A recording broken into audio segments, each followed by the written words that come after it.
ल आज हामी कुरा गरौँ नेपालको नयाँ अनलाइन मतदाता दर्ता प्रणालीबारे। यो कसरी प्रयोग गर्ने भनेर हामी चरण चरणमा हेर्नेछौँ।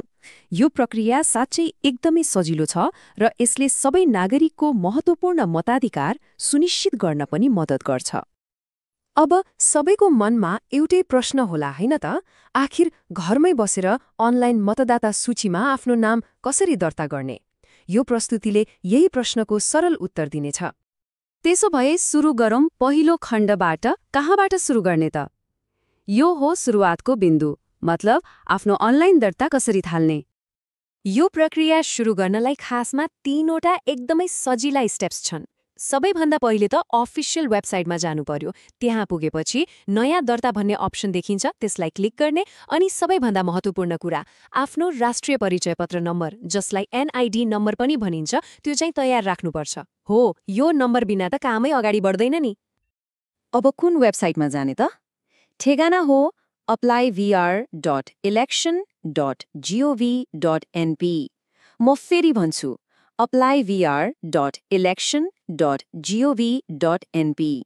यो ठेगाना चाहिँ एकदमै ध्यान दिएर गल्ती नगरी टाइप गर्नुपर्छ है। ल, वेबसाइटमा पुगिसकेपछि अब के गर्ने त? अब आउँछ हाम्रो दोस्रो खण्ड, जहाँ हामी आवेदन कसरी भर्ने र सबमिट गर्ने भन्ने बारे हेर्छौँ। वेबसाइट खुल्यो, एनआइडी नम्बर पनि हालियो। अब के? अब सबभन्दा पहिला त आफ्नो मोबाइल नम्बर भेरिफाई गर्नुपर्छ। तपाईको मोबाइलमा एउटा ओटिपी कोड आउँछ, त्यो हाल्नुपर्छ। यसले तपाईको आवेदन सुरक्षित छ भन्ने पक्का गर्छ। त्यसपछि आफ्नो व्यक्तिगत विवरण भर्ने पालो आउँछ, ठेगाना, जिल्ला, वडा, यस्तै। अनि एउटा कुरा, हतार गरेर सबमिट गरिहाल्नु हुँदैन नि। एक विवरण फेरि राम्रोसँग चेक गर्ने, सबै ठिक छ भन्ने लागेपछि मात्र सबमिट बटन थिच्ने है। तपाईले सबमिट गर्ने बित्तिकै स्क्रिनमा एउटा आवेदन आइडी नम्बर देखिन्छ। यो नम्बरलाई चाहिँ एकदमै जतन गरेर राख्नुहोला। पछि आफ्नो आवेदनको अवस्था के भयो भनेर हेर्न यही नम्बर चाहिन्छ। फोटो खिचेर राख्ने कि कतै टिपेर राख्ने, तर सुरक्षित चाहिँ राख्नै पर्छ। ल, फर्म त भर्यो, अब के त?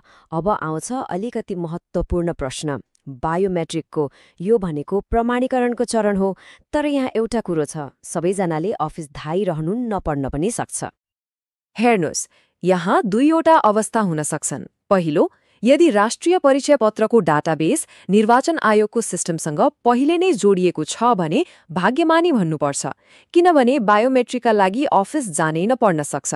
तर दोस्रो अवस्था, यदि कुनै कारणले अनलाइन प्रक्रिया पूरा भएन वा डाटाबेस लिङ्क छैन भने चाहिँ फोटो खिच्न, औँठा छाप दिन र सही छाप गर्न एकपटक सम्बन्धित कार्यालयमा जानै पर्ने हुन्छ। ओके, आवेदन पनि पेश भयो, बायोमेट्रिकको कुरा पनि बुझियो। अब के त? अब पालो हो फलोअपको, मतलब आफ्नो आवेदन कहाँ पुग्यो, के भइरहेको छ भनेर कसरी थाहा पाउने। हेरौँ है त। त्यही वेबसाइटमा गएर 2वटा मुख्य कुरा चेक गर्न मिल्छ। एक, आवेदनको अहिलेको स्थिति के छ, स्वीकृत भयो कि बाँकी छ। अनि 2, जब सबै प्रक्रिया सकिन्छ, अन्तिम मतदाता सूचीमा नाम आयो कि आएन भनेर पनि त्यहीबाट हेर्न सकिन्छ। त्यसो भए यो सबैको सार के हो त? निचोड यो हो कि यो अनलाइन सिस्टमले हामी सबैको एउटा महत्त्वपूर्ण नागरिक कर्तव्य, भोट हाल्ने अधिकारलाई कति धेरै सजिलो बनाइदिएको छ हैन र?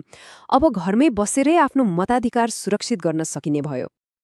ल, यो सबै जानकारीपछि एउटा प्रश्न सोच्न मन लाग्यो, के हामी सबै आफ्नो मताधिकार सुरक्षित गर्न यो सजिलो प्रक्रिया अपनाउन तयार छौँ त? यो अवसरलाई खिर नफाली लोकतन्त्रलाई अझ बलियो बनाउने जिम्मेवारी हामी सबैको हो।